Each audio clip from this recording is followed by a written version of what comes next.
I think if I hear you call me Becky one more time, six-pack, I'm gonna pop your tops. All six of them. Who are you?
Hey, this is Matt once again. We're about to another video, and this is another paid request. If anyone's interested in sending out requests for topics, reactions, lists, videos, reviews, re-reviews, reviews of movies, something else, pretty much whatever, you can send the request either directly to my PayPal or join my Patreon. Both links are down below in the info box. Now this is a bit interesting because it's from a person who directed this film. His user was Mustainer, was leads to the last name of the director of this movie, Dead on Time. And it's a low budget independent film, and it's a bit weird because the guy who made it is watching, but I'm sorry, I have to say I was not a fan of the movie. I'm sorry, man. I hated the film. I know that's harsh to say. It is a 90-minute independent film. If I understand that issues, I apologize for those issues, but this is not a film I could recommend anyone. Michael Madsen's in it. Pretty much one day of shooting, I'm sure. Talking on the phone. Most of the time you tell the background is entirely fake. I know they didn't have much of a budget. It's shown, you could tell on the screen. Right from the opening, we have the song that seems like a wannabe Motorhead. And then you have this almost random scene of these two terrorists. And you could tell the truck is just rocking back and forth stationary with a very fake background that's supposed to be the desert. And I don't know if they just couldn't film a natural desert, or I don't even think you even needed the scene at all, because pretty much they're driving, there's an explosion, body lands on a car, then we're on to the next scene. And the way it played out, I thought, oh, is this a comedy? That's not me insulting the guy. I thought the way they're driving and everything looks like you know, you have those talk shows and you get a movie star like Arnold Schwarzenegger, let's go through all your movies, like clearly a screen in the back. That's what it looked like, and the way it played out, where boom, body lands on car, I'm like, was this a it turned out comedic, and I don't know how it relates to the rest of the movie. The sound, sometimes the sound effects are either weak or some dialogue is soft. There's a point where Michael Madsen's on the phone and you can clearly hear him, but then when it gets the other guy, you can barely see what's going on. I'm like, a bit harder to hear. I mean, like Michael Madsen, he has this, that's supposed to be some mission control looking type, almost like what they had in War Games, and the lights are not moving in the background, and like you can tell it's just a background screen. And then there are times, like, the plot of the film is some soldier who's the best of the best, I guess. He goes in and he's supposed to get this other guy, an Arab, who has his device, which we come to find out can turn back time for about 10 seconds or so. Like, you make a mistake, go back 10 seconds. I don't know if that means if you die, would you be able to go back to 10 seconds? I guess I was, or maybe ready to die, you hit it, but anyway. Our lead gets the guy, and a lot of it's them on this journey through the sand and the desert. Michael Madsen at times is talking to his superior, which I swear is like Dr. Claw mixed in with a robot. And the movie never explains why there's a robot in the movie. It's from the back, so it's like Dr. Claw from Inspector Gadget. You see a robot Terminator arm, and it's kind of doing the same movements over and over again. Talking to Michael Madsen, "I'll do you next time, Gadget." He didn't say that, but I thought that's what it was going to be. And I'm like, I'm thinking the movie is going to explain what's up with this robot. Why is it a robot? Why is it like Dr. Claw if he had a Terminator arm? I don't know. The movie never explains that. And never explains it.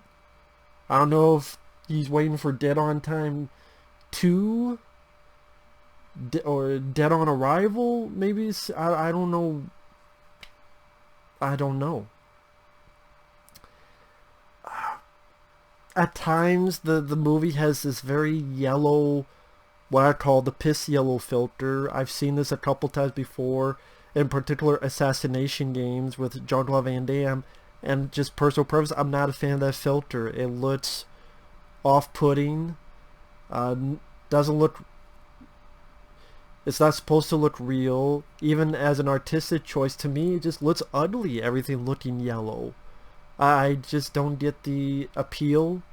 Teach their own. I don't get the idea behind using a piss yellow filter. I don't.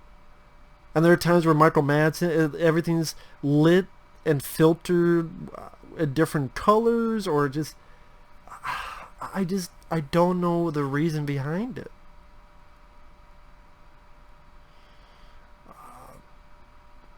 Early on, when the hero is talking, there are times where he's on the phone, but we could tell his lips are not moving to the dialogue.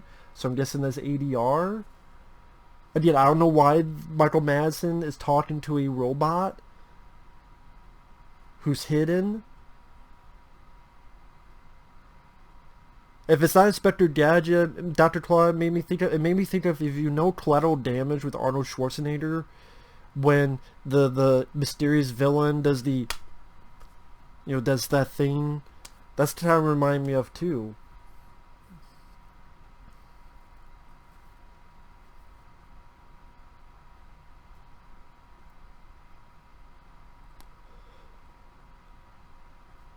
I thought at times it tried too hard to be funny.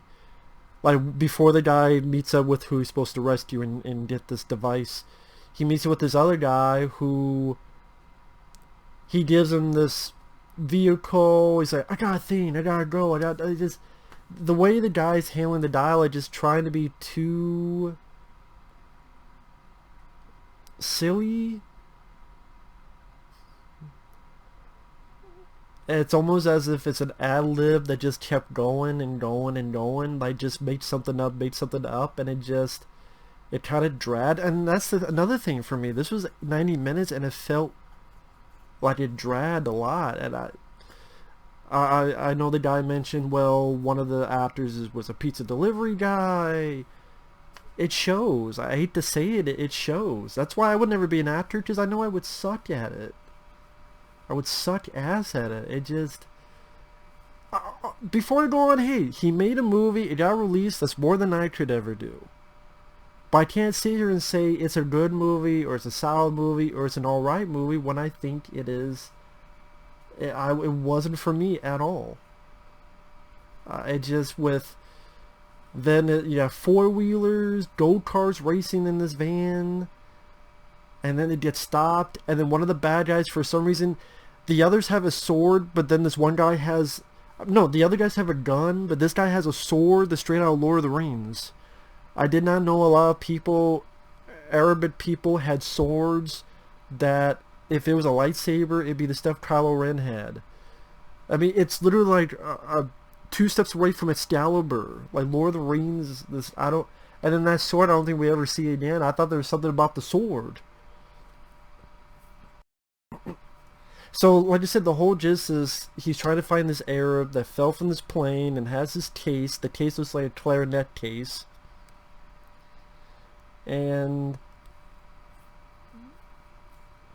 some of the lines of dialogue, like our lead gets captured and he goes, I didn't know Titty Litter had a no, I didn't know Titty Litter Land had a teen. I'm like, Titty Litter Land? Oh, I guess just the sand, titty litter. And sometimes in this scene, like the dialogue, like the music's almost overpowering the dialogue or on the same level. And so our lead finds the guy who looking for, and he's in the middle of Russian roulette, but he's not scared because he does the so that's why I'm wondering if you die, do you still be able to go back? Because he's playing Russian roulette. If he clicks and the bullet is in there, does he then have enough time to go, or what? Does he randomly go, yep, that's it, and then do this? Like it didn't. The only time it showed an event happening and then going back in time was. Well, I can't. No, that's not true. But that's why I got confused where, okay, he's playing Russian roulette. Did he fire in the air? Oh, that does have a bullet. I'm assuming. But they don't really show. They just go, he presses, you hear a noise. Then he does it again. You press it, you hear a noise. He's smiling, you hear it again. You're just assuming, again, maybe he's shooting the person. Which that's my, I'm wondering, if you have a bullet, why don't you shoot the person? Or shoot the person, do this, oh, do that. I don't know.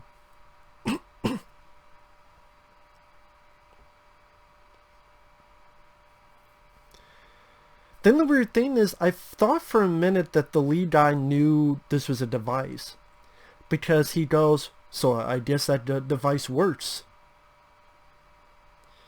Then about 2 minutes later, after he's down the guy, they're out of there, he goes, oh, how did you do that? And the Arab goes, oh, psychic powers. Oh, psychic powers, huh? I'm like, wait a minute. I thought just a couple minutes ago he said, well, I guess that device works. So did he know there was a device or did he not know there's a device? Why did he say the device works? Then later on he thinks it's psychic powers. Or he believes the other guy told him it's psychic powers. And they're going on this big dialogue as they're driving, and the actors didn't do much for me. The personalities didn't do much for me.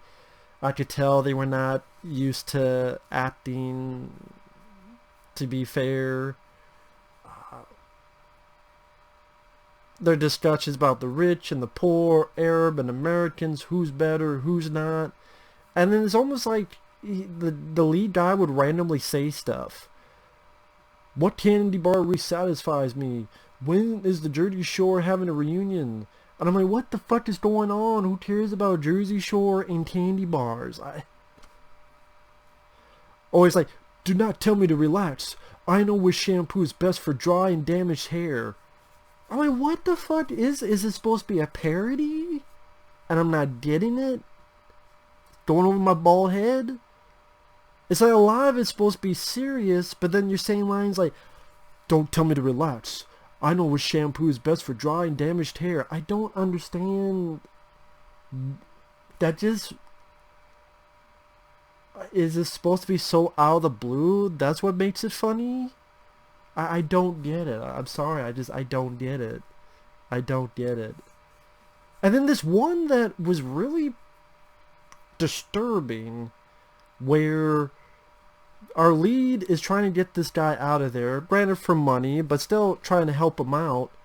So the Arab, he's so mad at him, he keeps killing our lead character, then going back, then kill him a different way, going back, kill him, and this goes on for like 5 minutes.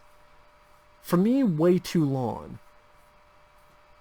And number one, it shows that the lead guy is just poor at his job. That all this time, I know that's the point, but he just like getting killed over and over again. So it makes the lead guy less of a badass. That, well, technically this other guy killed him, literally kills him like 20 times. And then like you're imagine any buddy cop film or any buddy film.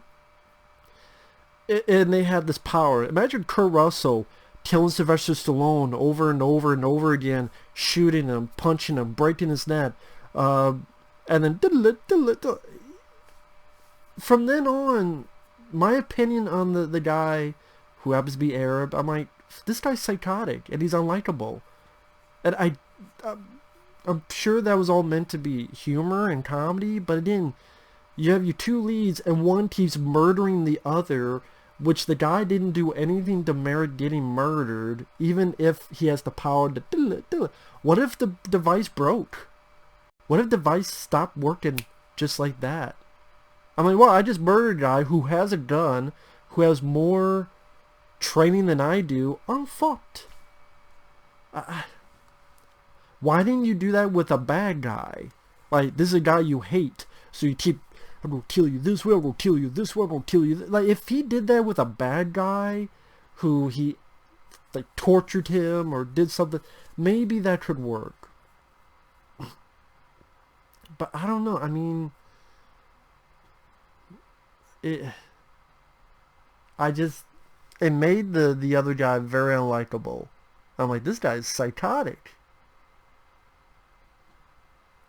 It's a lot of wandering through the desert, We're like an hour in, and the main bad guy gets killed. Like, the main bad guy that's been following them and chasing them, and I'm like, wait a minute, he's dead already? The main bad guy is dead an hour in? Now what? There's like 30 minutes left in the movie.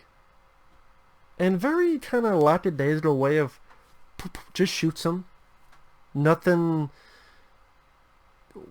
epic, nothing, grenade, nothing, just pop, pop, pop. I thought that he was our main bad guy.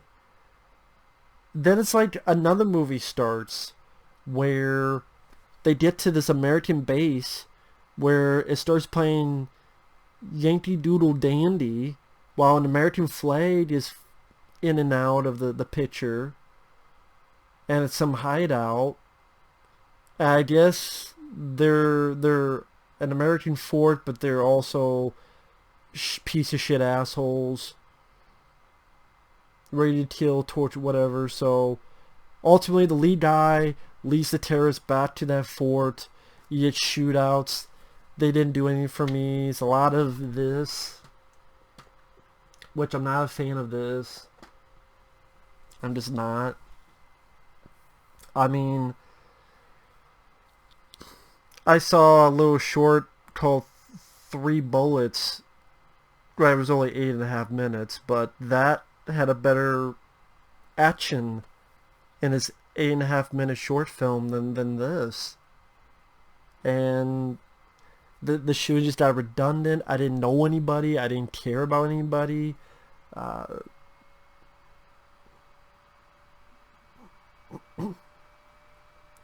Then people who worked with Michael Madsen, they got the Arab, and then the lead guy gets a clarinet case, and then he goes back. There's a little fight. There's a point where a guy falls on a thing. It's supposed to be impaled, but you could tell Okay, imagine this is the ground. My finger is the thing, right? And the guy falls. I can't even do it right. Fuck it. I'll use this book. Like, this is the ground. Imagine this is what's impaled as I use my knee. And the guy falls. Now you see, like, there's a difference between this and this. You could tell when he fell, it's right here on the side. You just see the dimension of it. Like when the guy falls like this. And you can tell it's over here. You see, like, the distance. But it's supposed to be like, I mean, that didn't work for me. I'm sorry. I'm like, it's clearly on this other side.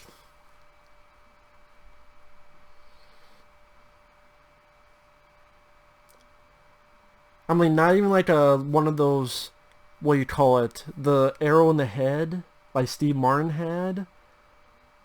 Like, you get a piece of thing, you go around, put a piece here, put it on there, and like hold it with blood. Or even like take a piece of the thing, put it on here, and just have blood as he's holding it. It's the hide that it can't be connected, maybe, or something. But the one guy, he opens up the clarinet case, there's a grenade, and there's a bad explosion. Michael Madsen gets away. Dr. Claw, I don't know who the hell he is. I really don't. We never get to know who this robot pretend to be Dr. Claw happens to be. Michael Madsen, he never gets his comeuppance. The two like go off. I don't know what they're going to do with this device. Are they going to give it to the press? Are they going to use it against evil? Are they going to use it against Michael Madsen's group? I have no idea. So yeah, I'm glad you got a film made. I don't know why you would want me to review it, because I'm a nobody. I've never made a film, so I don't know what I'm talking about. But I can't sit here and say I loved it, because I would be lying. So if you want to watch it, every single film I review, go ahead and watch it. Go ahead, I mean, watch the movie, not my review. Watch the movie. Feel free. If you disagree, that's fine. I can only say my opinion. And Dead on Time, it was hard to watch. It was slow. It was boring. It was very low budget. It's not my kind of low budget. Like, the Deadly Spawn is more my kind of low budget. Even Moontrap, Split Second, this is much lower budget than those. But I mean, this is just not for me. Not for me. But hey, I mean, what do I know? So with that said, thanks for watching. Take care. Mr. Mustainer, good luck on your movies. This was my cup of tea. See you guys later. Bye-bye.